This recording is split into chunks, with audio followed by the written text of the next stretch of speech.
Došlo. Evo, molim ga pomazati. Ne, on mi je počeo. Stop! Malo je pop. Ma ne sad! Uča, ne boj, me slušaj. Stani! Šta mu je? Hoći ti da ga pomažeš, ajde. Ajde, evo vidim kako ga sluša. Ne, šta čiješ, to će pomazi, neće ništa, evo vidi kako sluša. Peja!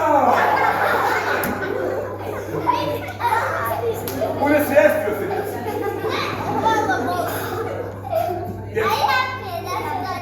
Ajde da ga probudimo prvo, ne može. Jeste li ti o bu? Tako mi Balkanci se budimo, predamo smo se probudu zaspali. Amerikanci su kulturni radni dio, samo kažu ovako bu. Ako neće tako, onda oni radi ovako. Ako neće tako, 2 černa bijelog luka i usta na usta. Vidi ga domaći luk, šta radi?